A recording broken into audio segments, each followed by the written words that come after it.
Extra marital અફેરની વાત આવે ત્યારે લોકો એક જ સેન્ટેન્સ બોલે છે કે કેરેક્ટર લૂઝ છે. જો કેરેક્ટર લૂઝ હોય તો જે લવ મેરેજ વાળા છે એ બી કેમ અફેર કરે છે? તો આ વિડીયો છે એ અફેર જસ્ટિફાઈ કરવાનો નથી.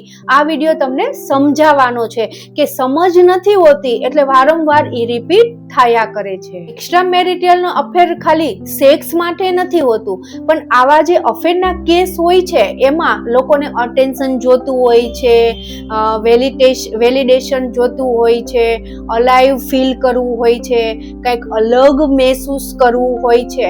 એટલે જે ફીલ કરવામાં આમાં સેક્સ તો પછી આવે છે, પહેલા ઇમોશન આવે છે. એટલે અફેર એટલે શું? તો કે અફેર એટલે લોકોને પોતાને પાછું પહેલા મહેસૂસ કરવા માટે. ત્યારે મેરેજમાં સેફટી હોય છે, રૂટીન હોય છે, પ્રિડિક્શન હોય છે. તો અફેરમાં શું હોય છે? તો કે અફેરમાં રિસ્ક હોય છે, ઇન્ટેન્સિટી હોય છે. તો બ્રેઇનને શું હોય છે? સેફટી નથી જોતી, એને ફીલ જોઈ છે. મોસ્ટ કોમન મીથ કે લોકો કહે છે કે જ્યારે સેક્સ ઓછો થઈ જાય ત્યારે અફેર થાય છે, પણ ખોટું છે. સાચું એ છે કે જ્યારે મેરેજ લાઈફમાં જ્યારે કનેક્શન ઓછું થઈ જાય છે ત્યારે અફેર થાય છે. લોકોની શિકાયત હોય છે કે કોઈ મને સમજતું નથી, મારું સાંભળતું નથી, મને ઇમોશનલી ઇગ્નોર કરે છે, મને અપ્રિશિએટ નથી કરતા. ત્યારે બ્રેઇન કહે છે કે કોક તો મને જોવો.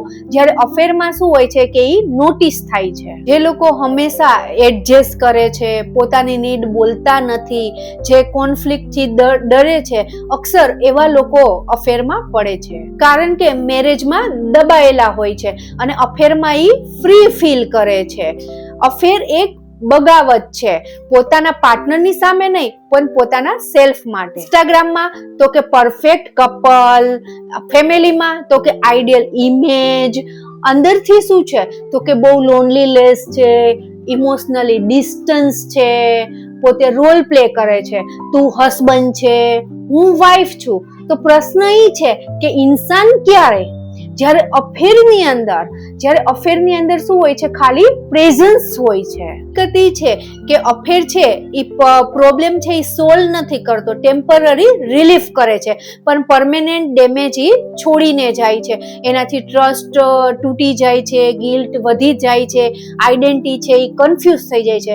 એનાથી હીલ નથી થતું, એ એસ્કેપ કરે છે. હીલિંગ અફેરથી નહીં, ઓનેસ્ટીથી આવે છે. પોતાની જે નીડ છે એ સમજવી, પોતાના પાર્ટનર સાથે અનકમ્ફર્ટેબલ વાત છે એ શેર કરવી, યા કોઈ પ્રોફેશનલની સલાહ લેવી, અને પોતાના રિલેશનશિપને બચાવવા માટે પોતાને પહેલા ઇનસાઇટ હિટ હોવી જોઈએ. અફેર કરવા વાળા બધા વિલન નથી હોતા. અફેરમાં જે હર્ટ થયા છે એ બધા વીક નથી હોતા. આ જે વિડીયો છે એ બ્લેમ માટે નથી, પણ આ અફેરની સાયકલ તોડવા માટે છે. જે રિલેશનશિપમાં જે લોકો બોલી નથી શકતા એ બહાર જઈને અફેર કરીને બોલે છે. અફેરની શરૂઆત બેડ પરથી નથી થતી, અફેરની શરૂઆત ખામોશીથી થાય છે. સવાલ એ નથી કે અફેર છે, સવાલ ઈ છે કે શું પેલા બોલવાની જગ્યા હતી?